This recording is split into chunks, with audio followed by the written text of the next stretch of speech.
policeman who killed expectant mother in Lagos.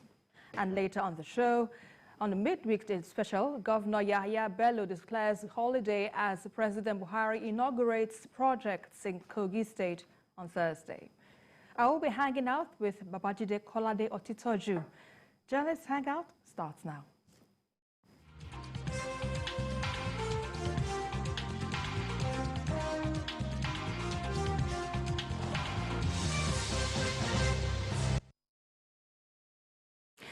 Now, 13 days after the release of the newly redesigned 200 Naira, 500 Naira and 1,000 Naira notes, and 34 days before the old notes will no longer be legal tender, automated teller machines, ATMs in Lagos, are yet to commence dispensing of the new notes.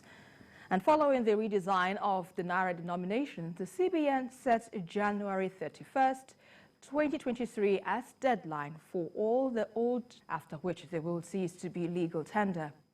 Well, it had also set January 9th, 2023 as the commencement date for the implementation of the cashless policy. Vajide, let's begin with you still on this matter. You know, with the January 31st deadline very close, we're in December now, 28th, and the legal tender, we're not sure if we're going to see it very soon. So going by these developments, what do you see? Do you think we're going to see and have an extension of this deadline? We don't know. We don't know. The CBN under Mr. Emefiele has become another strain of the Charlie Boy show, whereby nothing rolled in because they take some actions that are embarrassing to say the least. What did they seek to achieve by some of the recent policies that they came up with? At the end of the day, the whole world will see that it's another failed policy by the CBN, and how many of their policies are even working. I've talked about the even the anchor borrowers program that they make so much noise about. It's an opportunity for some politicians and other people to sign phone money. These politicians set up phony cooperative societies, you know, pretending to be farmers, all just to be able to take have access to the money. So even the World Bank has been warning that the period to transit between the old notes and the new notes is too short, and that it will massively affect businesses in our country. I mean, when these people talk, sometimes we say, oh, they have a hidden agenda. Who does not know that the time is not enough? If you want people to move away from old notes, and the ATM machines are not dispensing the new notes yet, and you want to tell us that, you want us to believe that by the last day of January, it will cease to be legal tender. We've told those who will listen to us that this kind of policy at this time cannot work. So what is it? You have not even supplied the banks with enough of these new notes. So how will it go around? Muda Yusuf has been warning the CBN, and you can't say Muda Yusuf doesn't know what he's saying, because the renowned economist, one of the most respected in our country, has been saying, look, the CBN is underestimating the logistical challenge that changing this currency comes with. I don't know how people sit in their offices and just imagine that they can turn water to wine when you are not Jesus Christ. Yes, I also have with me by my side Nelson, that's our journalist. So, journalist Nelson, now that we have had Babajide's own side of the story with regards to how things might be panning out in the course of the week, what are your thoughts? Do you think we're likely to see an extension of this deadline? Certainly, I think there will be an extension. Frankly, there should be, because it needn't rocket science to know that that last day of January that they've set to be the deadline for which the present notes would obviously become an illegal tender any longer. It cannot meet that date. Because let's throw our minds back. It took a lot of money, according to what they told us, to print the new notes. Now, the question I have to ask is, didn't they foresee how many paper notes they needed to print in order to circulate to, cover the entire country? Because if we are supposedly 250 million persons and you printed what? You should have known that before now. And so if at this time we don't have the notes available, the banks, or you go to the banks to withdraw money, and then out of, say, maybe 20,000 you withdraw from the bank gives you just one note of the new currency. And you have 19,000 of the old currency and then one of the new. It's not feasible that at the end of the month, the old notes would not be used any longer. So I think the CBN has to rejig this policy and look at it again. You can't run on that, except they just wanted us to just, start running up and down to prepare our minds that, okay, there will come a day and time that these old notes wouldn't be used any longer. But I mean, clearly, that policy cannot fly as at the date they have set it, until they circulate enough of the new notes to the banks, to ATMs, and it goes around. Then we can start talking about, all right, the old ones can be taken away, the new ones have their way. Yeah, but the CBN, Nelson, has said is really confident that this new Naira notes will be in circulation before the 31st of January. Do you think perhaps, we should be patient to see that coming? Well, Nigerians have never had any problem with being patient with government and their policy. But like, BKO said, we can't take their words to the bank now. Different government agencies have always been saying they are confident about this or saying what they're saying. The reality on ground is that we can't see the notes anywhere. Go to the ATMs, go to the markets, go to the banks. And if it is not that, their confidence is just a bull in the air. But BKO, how would you react to this? I don't. We were here when they came up with the idea of NIN registration. Right. We told them that the time was not sufficient. The minister was shouting on the rooftops.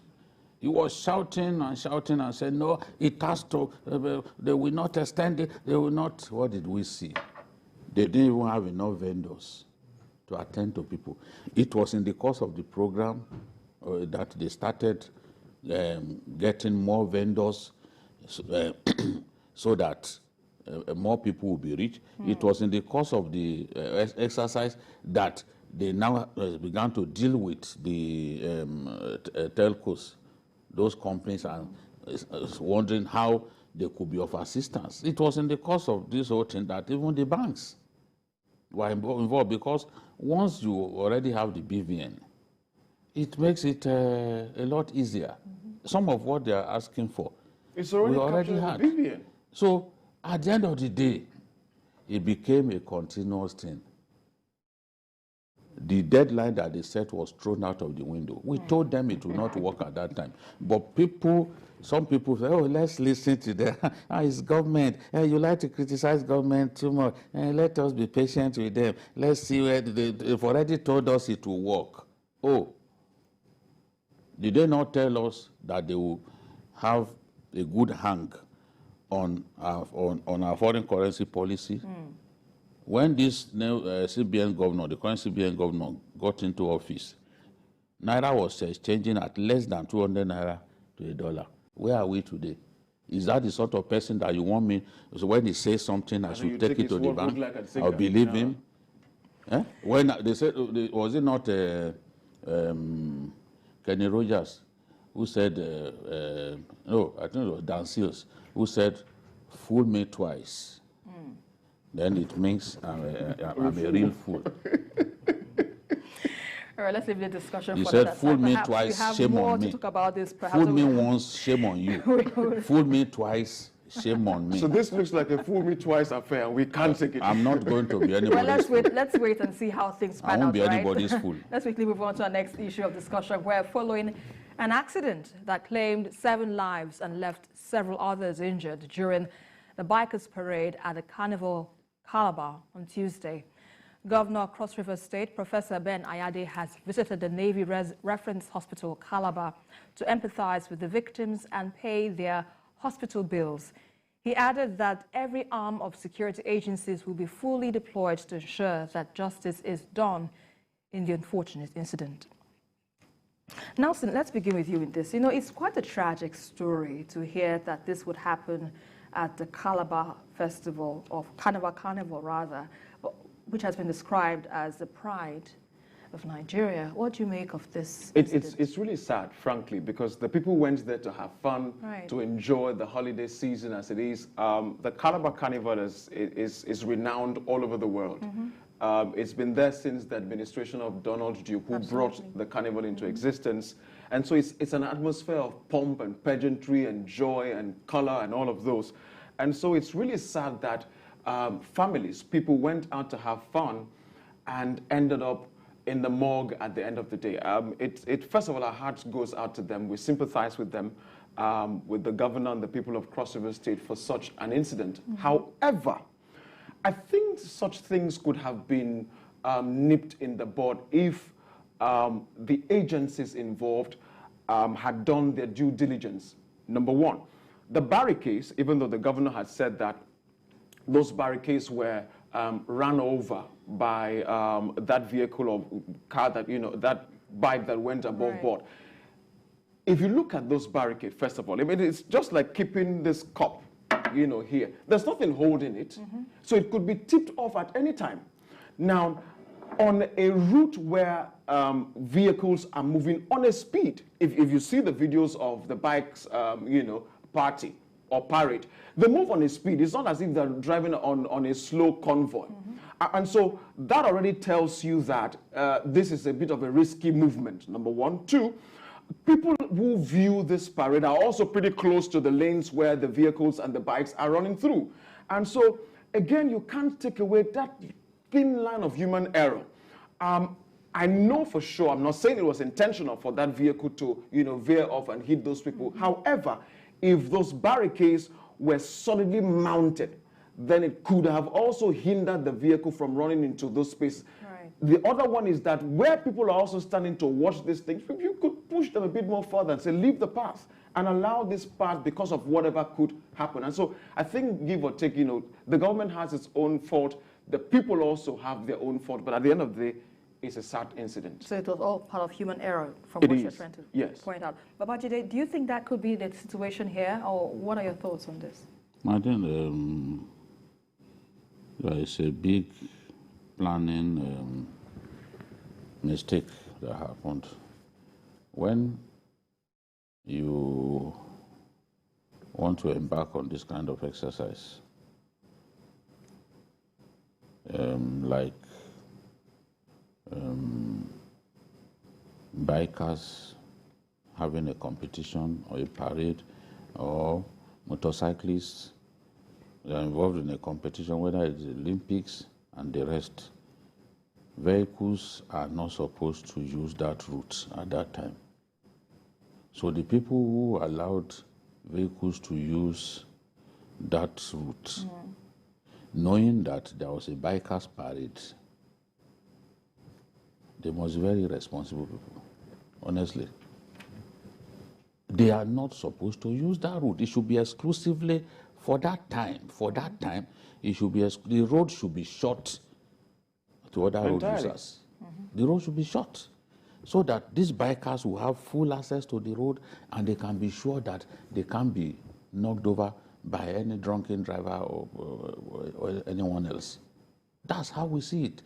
Sports festivals, cycling is a major sport in any sports festival. In any sports competition, a big sports sport, whether it's Olympics, cycling is a major competition. We don't see vehicles contest for the road with those people. Even when they are doing the Access Bank Lagos marathon, do you see vehicles use the road? They shut the road. They send a message across to people that you can't use the road for this time. After all, even when the president is coming, they tell the short road. So why should we have this kind of parade at an international carnival? You mean even Ayade, as unorthodox as he is, as similarly disinterested he is in some things that you expect someone to be really interested in, he knows the value of this carnival. Right. Even though he abandoned the Obudu cattle ranch, he's left this carnival alone because he knows the value of it. So why shouldn't we organize it properly? Why should an errant driver get onto that road? There's no way an accident won't happen. Somebody, even one of those bikers could just come onto his path. Right. So there's no way it won't happen if you allow us to use the road at that time. If this thing will take 30 minutes, ensure that during that time, no one else can use the road. You know, you mentioned something quite, striking there, that this is a serious carnival. It's an international carnival, like rightly so. But what are the likely implications of this development, knowing that the carnival was created to, well, boost the economy of the state, which was created in 2004 by the former governor, Donald Duke? PKO. The implication of this sort of thing is that even foreigners who come for this sort of thing, they know that we are not where we should be in terms of organization. This is an accident, no doubt, and I don't want to use fighting words against the government because they've organized this in the past successfully. But there was a mistake in not shorting that road to other road users, during that time. So, and I know that they will learn from this. No matter how, they will certainly learn from this. But it's unfortunate, lives have been lost, more than 29 persons seriously injured. I mean, it's a major accident. They need to also take a good look at the driver. Maybe he was drunk, and if he's drunk, then the loss of the land should be visited on him. Right. Nelson, final thoughts on what do you think can be done to prevent a reoccurrence? Well, like BK has already said, the government needs to look into its planning. The carnival has a commission that oversees the entire planning of the carnival long before the day comes. And so emergency situations like this, of course, normally should be factored into the planning. And so from what has happened already, I think Governor Ayade, he wouldn't be the governor any longer. Whoever comes in on board should sit down with the Carnival Commission. That's the name of the commission that had happened. Expected the police to take the strongest possible action against officials involved in the killing of a lawyer, Omobolanle Rahim. The president described the killing as heinous and senseless, noted that it was a wake-up call to law enforcement agencies to ensure implementation of all reforms introduced by his administration to ensure better service delivery, especially on weapons handling and respect for citizens' rights. BKO, we discussed this yesterday about the killing of Bolanle Rahim, God rest his soul. But what do you make of the president's action or response towards this matter? No, the president always responds to things like this. When people die, he will express his condolences, even if there is an individual who lost his mom, who lost his dad, the president will show sympathy. But it goes beyond that. What we want to see is, are steps being taken to ensure this does not happen. It could have been any of us. The woman who was shot was not carrying an assault weapon. And an irresponsible policeman just decided to take her life. And according to the husband, they didn't stop at that. They also even bundled her corpse into their truck. I mean, what is the meaning of this? We've said that, look, the police needs to be reformed. When SARS was scrapped, a good number of policemen were happy with this, the scrapping of SARS, because those boys were already feeling like they are one Greek god. We are saying there are bad eggs in the police that need to be flushed out. What are the steps being taken to ensure that never-do-wells, people who are unfit, are not retained in the police because they damage the reputation of the force and let down those who work day and night trying to give the force a good name.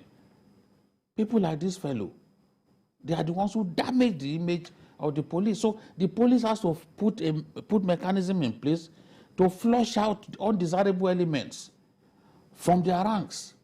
If they do not do that, this thing will continue to happen. Now, something is very common in the police. A policeman wants to go on leave. You see out there, they are frustrated people. Any little thing, their rifles chambers are always open. So why would you leave your rifle chamber open all the time? These folks, their rifle chambers are always open. They are ready to kill at any time. Any little thing, they want to take a life because they are frustrated. Policemen should be able to go on leave when it is their turn to go on leave, and it should be like 30 days. Let him go on leave, let him rest.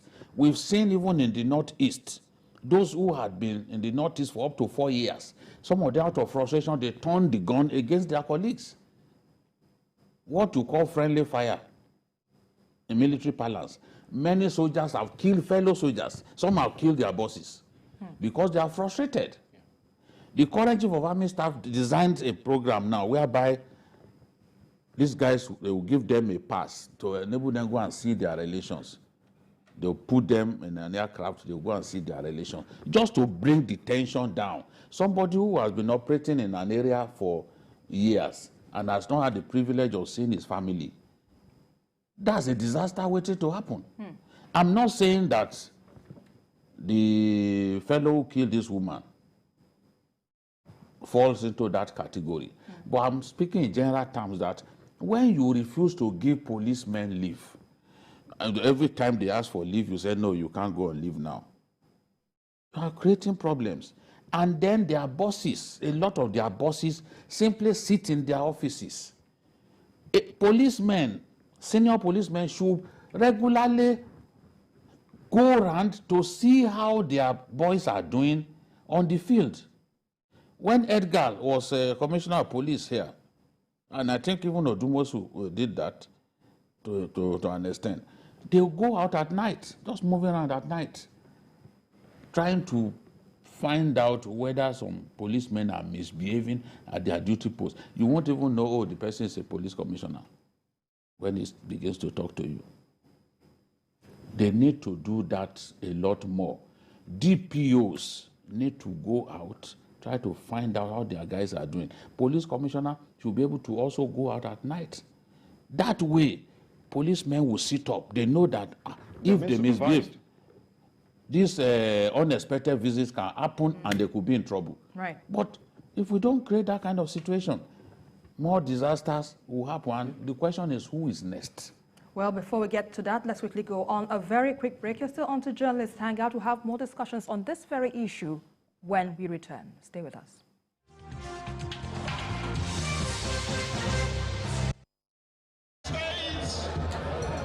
The good people in government of Kogi State welcome the President of the Federal Republic of Nigeria. Major landmark infrastructure projects initiated and completed by His Excellency Governor Yahaya Adoza Bello under his New Direction initiative in Kogi State.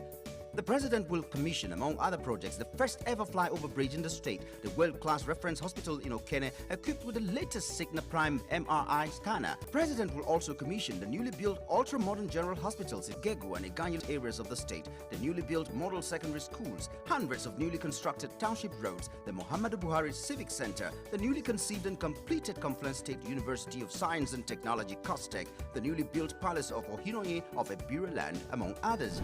These landmark achievements no doubt represent the true dividends of democracy, commitment to service and accountability.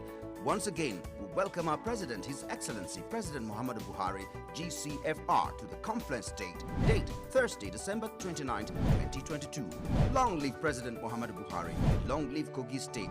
Long live the Federal Republic of Nigeria. Announcer, Kogi State Government.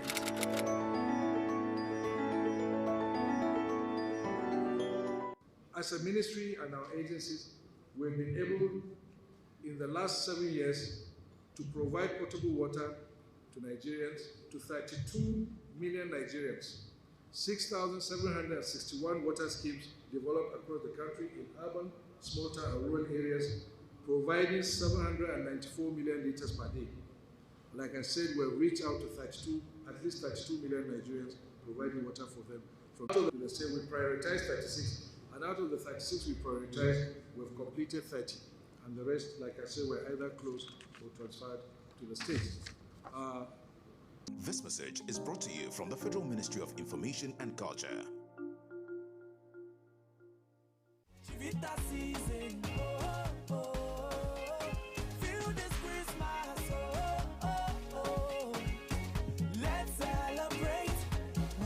Everyone has a Chivita this season.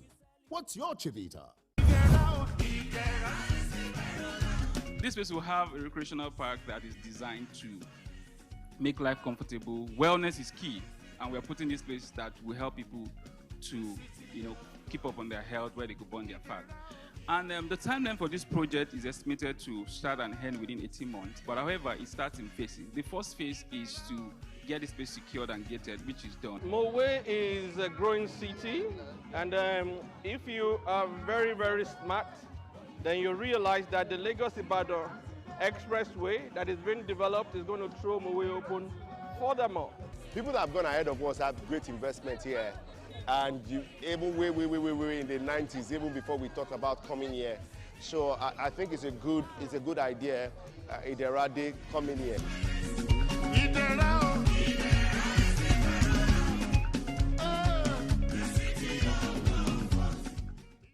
Life is self-expression in your own space, in your own way. And when you've got your whole life ahead of you, your style simply becomes your attitude. And at the right time, you step out to bring more of you right into your space. Welcome to the world of Vento Furniture.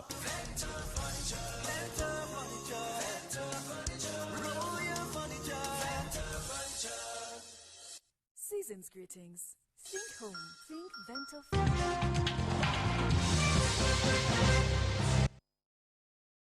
Welcome back. You're still on to Journalist Hangout, and I have with me on my left Dario Odufomo. Good to have you on the program this evening. So yes, before you came on, we were discussing President Buhari's direction to the police on taking strongest possible action against officials involved in the killing of a lawyer who happens to be Omobolanle Rahim. So talk to us about what you think, what do you expect to see going forward in terms of reforms of the police force? Well, when things like this happen, it only buttresses what we've been saying about the need to reform the police. And now, the reforms we talk about should not just be about the structure of the police. We talk about state police and this. It should also involve the personnel. Explain the difference between a police officer and a police recruit. I read with cautious belief, but I think we should begin to look at the process of recruiting men into the police too. It should be part of the reform. If we bring in people who see nothing wrong, for example, I'm not saying this is what happened, in getting drunk while on duty, in being careless with their firearms, in not understanding the need for caution while on their job, then no matter the reforms we do, it will have no impact. We must begin to reform the men too. It will be wrong to assume that everybody who goes by the name of a policeman is bad. There are bad eggs. There are good eggs. We should begin to look at the process that will give us the opportunity of having more good eggs that can now influence others. But in a situation where you have more bad eggs, the others, why the bad ones get rotten, the good ones become bad. And you can expect that this is a kind of situation. I was listening to the explanation of the suspect, reason why he shot and all that. And as a human being, you find it so terrible that you can open fire on a defenseless woman, whatever the provocation, whatever the reason. I bet carelessness will be, the main issue here. And unprofessionalism.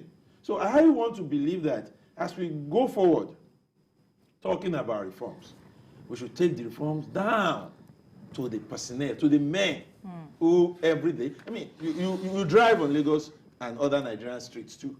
You find policemen being offered alcoholic beverages in sachets and they collect. What were they planning to do with that? We should begin to have professionals who will say, no, we don't do this on duty. Thank you. I look forward to that day when I will witness such. You find policemen who drag steerings. Not just policemen, other law enforcement have witnessed that. They drag steering with drivers. What public transport for that matter? Other people. So the reform we talk about should not be about the tools of the trade or the welfare package of the men. It should also be about who are the policemen. Right. Who do we entrust with the job of policing Nigerians? And when we begin to do that, we begin to see changes. Then we will stop mourning. Because what I see is every day this happens, we mourn endlessly. Tomorrow, God forbid, something else may happen again. God forbid bad thing, like they normally say, but we'll have a repeat of such an incident any longer if we do what we need to do that is right. Now, moving forward to our next issue, it is breaking of a new dawn in Kogi State, and the government and the people are upbeat. Now, the state government has declared Thursday, December 29th, as a public holiday in the state to receive President Muhammadu Buhari, who will be visiting to inaugurate projects executed by Governor Yahya Bello. The government has urged the people of Kogi State to come out en masse to receive the president and display their hospitality. BKO, this happens to be your state. I'm wondering whether you'll be visiting too or you'll be living there. All right, let's quickly take a report, then we'll come over for discussions.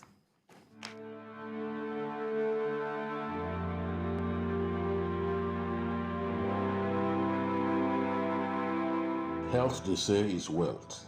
Solid public health base is one of the key signs of good governance.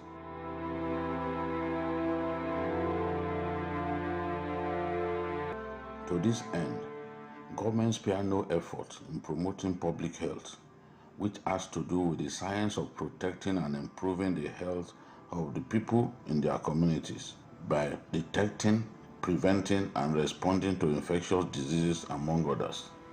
The Bello administration in Kogi State in the last few years has underlined its determination to provide quality health care for the people of the state by renovating or building new specialist hospitals across the state, including the Prince Abubakar Audu University Teaching Hospital, Ayingba, the Specialist Hospital in Lokoja, GYB Specialist Hospital, Isolu, GYB Specialist Hospital, Egain, General Hospital, Ida, and the Specialist Hospital, Tego.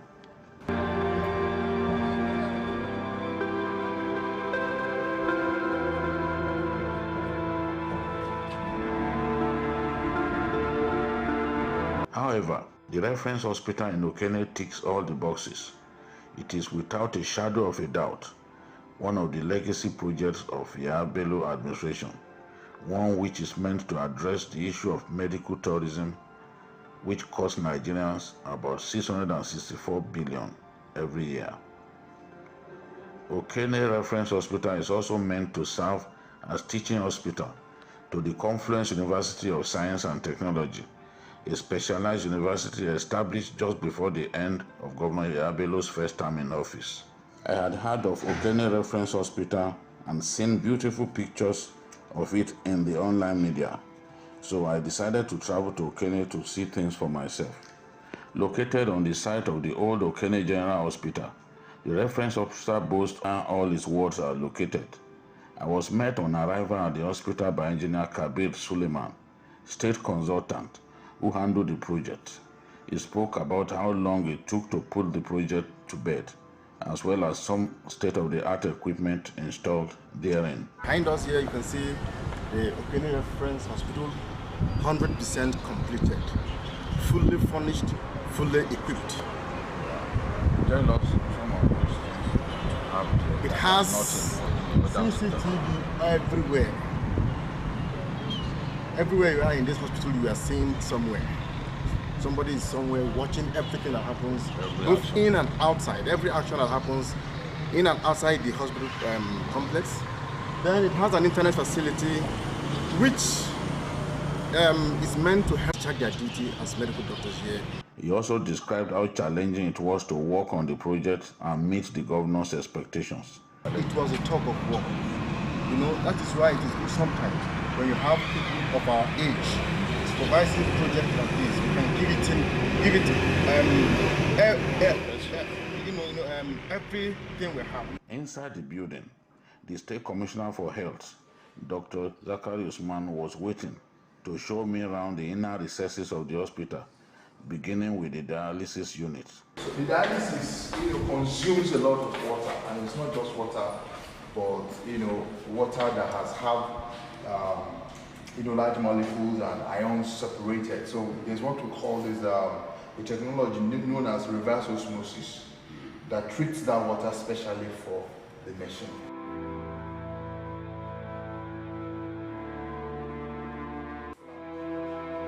Mammography. And it's a sonograph procedure machine. This is what the latest technology, that is, yes, latest, exactly. I had the privilege of seeing the maternity ward and the labor theater. Premature births, babies born more than 3 weeks before their estimated due date, stand a good chance of surviving, given the quality equipment here. When they come here and the labor seems to be delayed for any reason or there is no indication for even normal labor, they actually go into the labor room theater. The other thing is the phototherapy machine. When a child is delivered,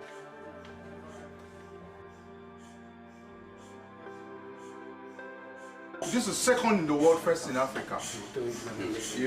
And some of the features are because of the helium usage. The other machines can actually utilize about 2,000 liters of helium, but this one just about 900. During a conference call with the manufacturers of the Signal Prime MRI equipment, the makers confirmed that the MRI machine installed at the reference hospital, Kene, is the first of its kind to be installed in sub-Saharan Africa.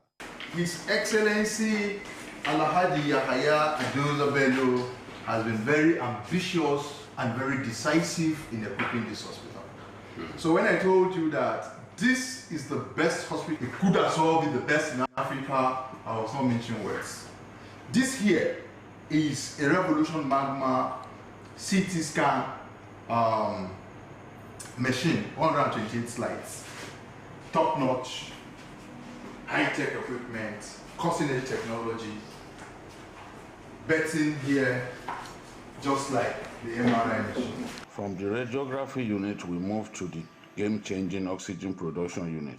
This is a plant that helps us to generate our own medical oxygen, And if you look at it, starting from here, this is the entire contraption that makes the plant.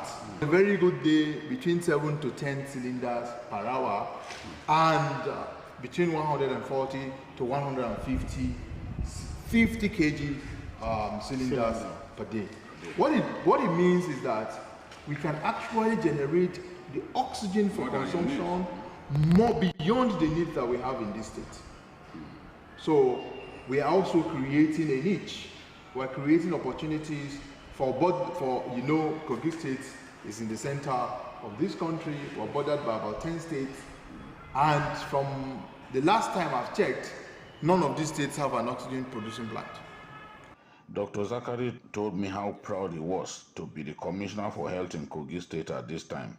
He said any Commissioner for Health in the world would like to have the kind of equipment the Okene Hospital and others have. He is immensely grateful to the Kogi governor for his decisive intervention in the Kogi State health sector. I think I'm having the best of my life, best of time so far, because any commissioner anywhere in the world will be glad to have these things happen during his time as Commissioner for Health. And I am excited, at the prospect of what this portends for our country, Nigeria. I'm very, very, very, very happy always, at all times, grateful to His Excellency for the opportunity that he has given me this time, and to have this happen, during my tenure as a Commissioner of State. The Ahmadu Bello University trained medical doctor and public health expert with an impressive private sector background also told me that the specialist hospital in Lokoja is 96% completed. All that is left is just finishing touches, the aesthetics, and putting the machines where they should be. Otherwise, we are almost there, 95%. If you look at where we were and where we are now, it looks almost like a new hospital was built in that place. From the Okene Reference Hospital, I took a short trip to Opogoro, located just after Agasa, the hometown of the governor, where one of the governor's foot soldiers, Ahmed Usman Ododo, has contributed his own quota to healthcare delivery in Kogi State by building a hospital named after the governor's mother, Haja Hawa Oziowu Bello. Right here, we have facilities in place that can ensure that cases that do not need to be referred to tertiary medical centers can actually be handled here. To say that Kogi State is in a good place health-wise is to say the obvious. Yet, Governor Yahaya Adoza Bello says there is a lot more to expect from him. Babajide Kolade Otitoju, Opogoro, Kogi State.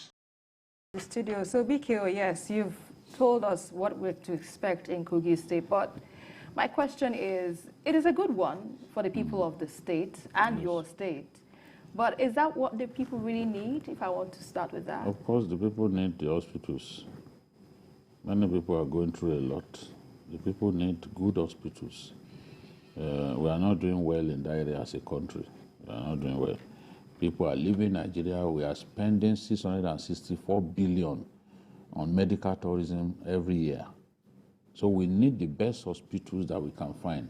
That MRI machine that you saw there, the GE, the makers of the machine, during a conference call, told me that the one installed in Lokoja is the first in sub-Saharan Africa. They have it in Algeria, I think, and one other country. It's the first. They just made that particular one, and Kogi was one of the first to buy it. So you can imagine having such a quality equipment. I mean, there's a lot that we can benefit from that. We need the best hospitals here. We shouldn't be going to India to spend money. We are using, we are boosting the economy of other lands while seeking Medicare. You're confident this will put a halt to medical tourism in Nigeria? Some of the things that I've seen there, right? Honestly, because what are the things really killing us? These are avoidable sicknesses killing our people. Some of the things that I've seen there convinced me that if they find the right people to handle, to man those equipment, right. Honestly, people don't need to go abroad for checkups. All right, let's quickly go on a very quick break. We have more discussions on this very issue. Stay with us.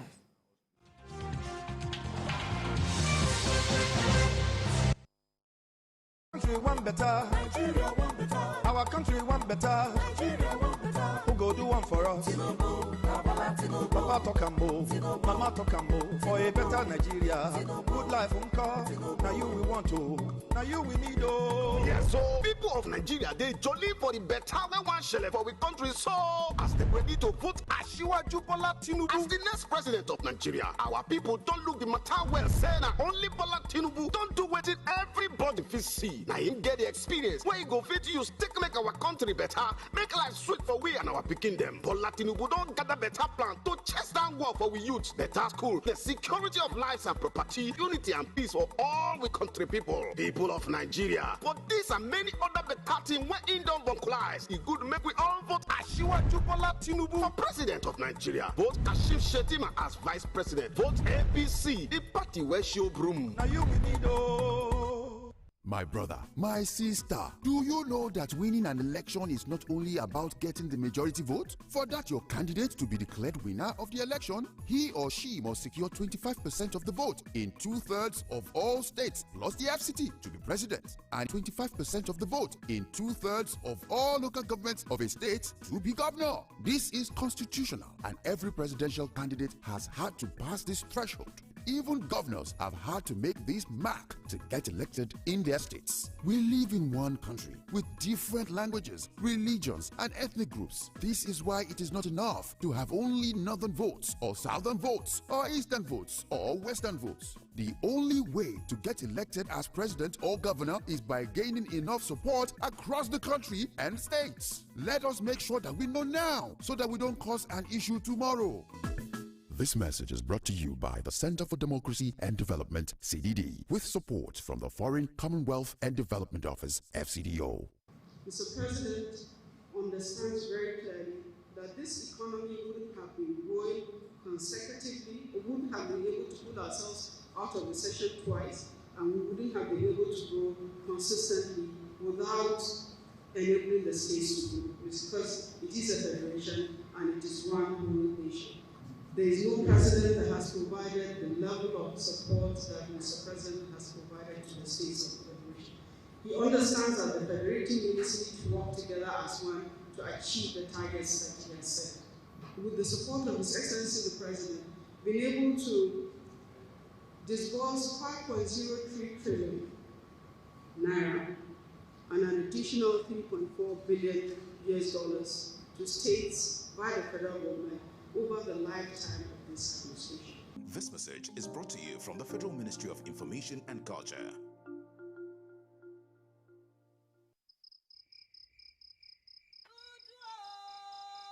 How important is comfort to you?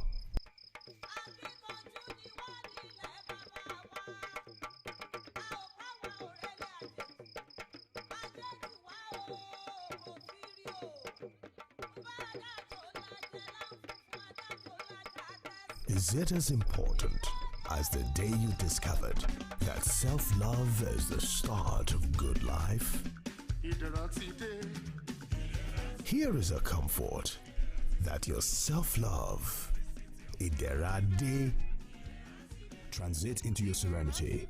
The opportunity awaits you on this peace of mind as you pay in installments of 24 months with initial deposit of 500,000 Naira. Serenity at its finest.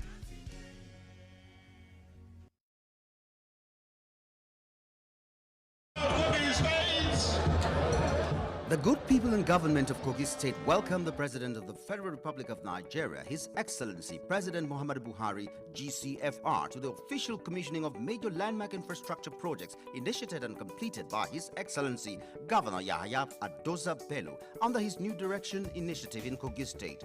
The President will commission, among other projects, the first ever flyover bridge in the state, the world-class reference hospital in Okene, equipped with the latest Signa Prime MRI scanner. The President will also commission the newly built ultra-modern general hospitals in Gegu and Iganyu areas of the state, the newly built model secondary schools, hundreds of newly constructed township roads, the Muhammadu Buhari Civic Center, the newly conceived and completed Confluence State University of Science and Technology, COSTECH, the newly built Palace of Ohinoye of Ebira Land, among to service and accountability.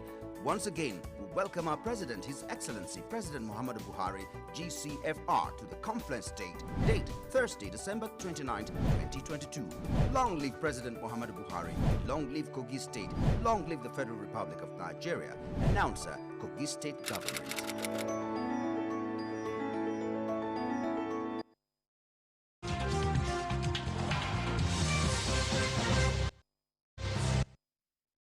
Welcome back. It's on to journalist Hangout, and we need to take our final thoughts on this very discussion we're having regarding the projects to be inaugurated in Kogi State. So, Dari, what other projects are we anticipating the President will be commissioning in Kogi? From what we've had, I think Governor Yahaya is in a hurry to leave legacies behind. I'm not a fan of the governor. In fact, I would say I'm a diehard critic of GYB. But from the little I have seen in recent days, I think he's trying to convince those of us who thought he would leave office like a snake that has no part. Because if you look at the reference hospital we just watched there, every indigene of any state will be proud to have that in the state.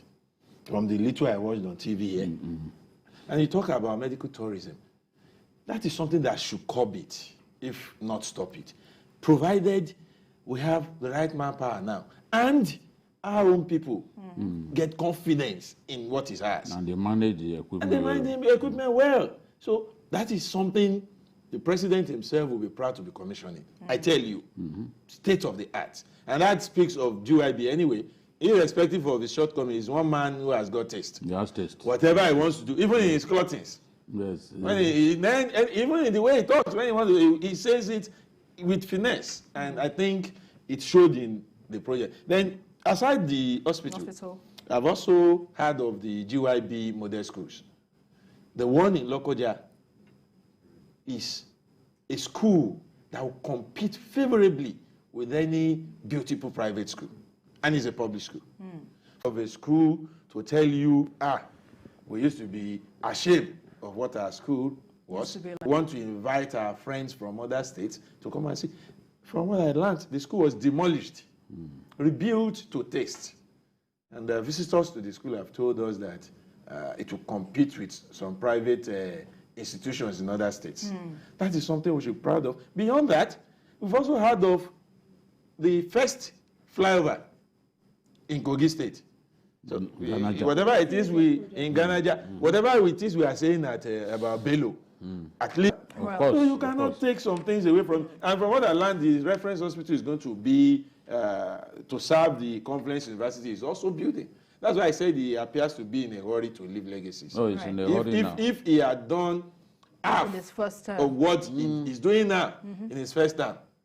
I asked him, he said he was distracted. There were legal battles, all kinds of battles and all that. So it was politics. Now he's more focused. And even if you look at Governor Bello, he appears calm. And I'm not surprised that behind the scene, he's doing so much.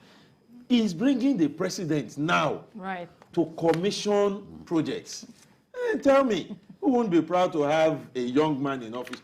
After tomorrow, I can face people and say, let's give more young people opportunities. And that's a fine place beyond to the fights. Because we're already out of so much for your insights as well on the program. Thank you. And that's it on Journalist Hangout. Join us again for another episode of the show. You can also watch a repeat broadcast tonight at 11. Join us again on Sunday from 1:30 to 3:30 p.m. We are also on YouTube at youtube.com/TVC News Nigeria. Many thanks for watching. I am Esther Makwariola. Bye for now, and God bless Nigeria.